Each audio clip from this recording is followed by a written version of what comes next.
এখন প্রশ্নটা কি যে একটি কলার দাম 5.5 টাকা হলে 4 ডজন কলার দাম কত? তাহলে দেওয়া আছে কি একটি কলার দাম, তাহলে আমাকে বের করতে হবে 4 ডজন। তাহলে আমরা ডজনকে আমরা একটা সংখ্যায় পরিণত করি নাই।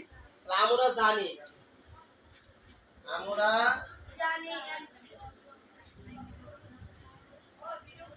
জানি 1 ডজন সমান কয়টি? 12টি। 1 ডজন সমান 12। তাহলে এখানে কয় ডজন আছে? 4 ডজন। সুতরাং 4 ডজন সমান তাহলে কত হবে? 12 গুণন 4 সমান কত? 48টি না? 48টি। একটি কলার দাম দেওয়া আছে। এখন একটি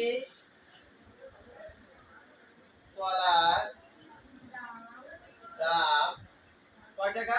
5.5 টাকা। সুতরাং তাহলে কতটি? 48টি। 48টি কলার দাম কি করতে হবে? গুণ করতে হবে না? 5.5 গুণন কত? 48 এত টাকা। গুণ করলে কত হয় জানো তো? আমরা রাফ করে নিতে পারি।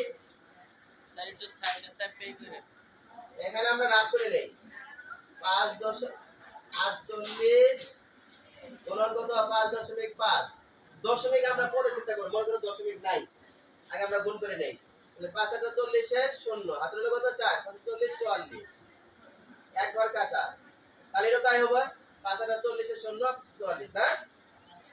তাহলে কত হলো? 0 4 4 4 8 4। তাহলে কয় ঘর পরে দশমিক? এক ঘর।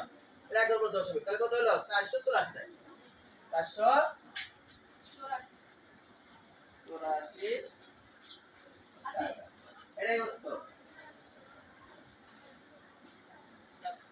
সবাই বুঝতে পারছে?